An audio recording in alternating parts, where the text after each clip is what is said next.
ఏమవుతుందంటే భారతీయ జనతా పార్టీ వేగాన్ని తట్టుకోలేకపోతున్నాం. భారతీయ జనతా పార్టీకి ప్రజల్లో పెరుగుతున్న ఆదరణ చూసి ఓర్వలేని తనంతో ఇవాళ మీది కొట్లాడుకుంటున్నాను, కానీ లోపల మాత్రం అందరూ ఒకటే ఉన్నారు. నేను విజ్ఞప్తి చేస్తా ఉన్నా, ఇక్కడ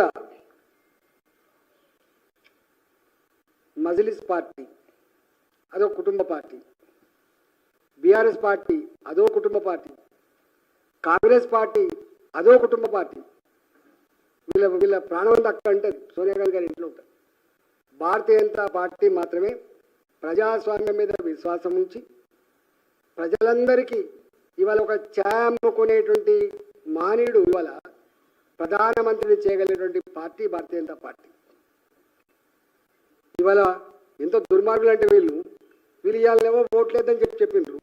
ఓడిపోతామని తెలిసి కూడా ముర్ము గారి మీద పోటీ పెట్టింది వీళ్ళు. ఒక ఆదివాసీ అడవి బిడ్డను భారతీయ జనతా పార్టీ రాష్ట్రపతి అభ్యర్థిగా పెడితే వీళ్ళు ఓడించాలని చెప్పి కంకణ కట్టుకొని ఒక వేరే వ్యక్తిని పెట్టిండ్రు. అట్లనే మొన్న మా రామ్నాథ్ కోవింద్ గారు వారు నిలబడేటప్పుడు కూడా ఒక దళిత బిడ్డ ఆయన మీద కూడా పెట్టిండ్రు. అంటే వీళ్ళు బయటికి చెప్పేది ఒకటి, లోపల ఒకటి. వీళ్ళంతా ఒకే తాను ముక్కలు. కార్పొరేటర్లారా మీరు ఆలోచించండి. ఇవాళ బెంగాల్ ఏం జరుగుతుందో చూస్తున్నాం మనం. ఇవాళ వక్ఫ్ మీద మాట్లాడుతున్నారు. ఇలా హైదరాబాద్ నగరంలో కొన్ని వేల కుటుంబాలు కన్నీళ్ళు పెడతా ఉన్నాయి. ఇలా వేల కుటుంబాలు జైరాబాద్ నుంచి వస్తారు. మైనార్టీ సోదరులు గ్రామాల వక్ఫ్ మీద డిక్లేర్ చేసి అన్యాయం సార్ అని చెప్తున్నారు.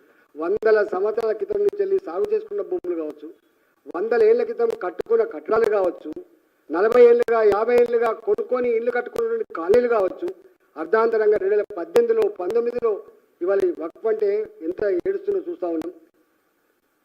దానికి వెసులుబాటు కావాలి, ఆ ప్రజలకు న్యాయం జరగాలని చెప్పి ఒక చట్టం చేస్తే ఇవాళ చట్టానికి వ్యతిరేకంగా ఎంత హల్లా చేస్తుందో మీరు చూస్తూ ఉన్నారు. ఇవన్నీ చెల్లవు.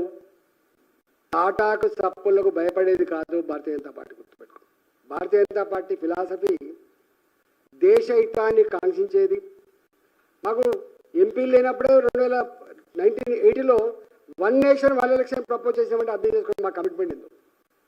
అంటే మాకు సీట్ల కంటే ఓట్ల కంటే పవర్ కంటే కూడా దేశం ముఖ్యమని చెప్పేటువంటి దానికి నిదర్శనం 1980లోనే మా మేనిఫెస్టోలో పెట్టుకున్నాం. 1 నేషన్ 1 ఎలక్షన్ అని చెప్పి 2019లో పెట్టుకున్నాం, 2023-24 పెట్టుకున్నాం. అందువల్ల నేను ఒకటే కార్పొరేటర్లకు విజ్ఞప్తి చేస్తున్నా, మీరందరూ విజ్ఞులు. గత ప్రభుత్వం ఏం చేసింది, ఈ ప్రభుత్వం ఏం చేస్తుంది మీరు చూస్తూ ఉన్నారు. కాబట్టి చూస్తా బొందల పడకుండా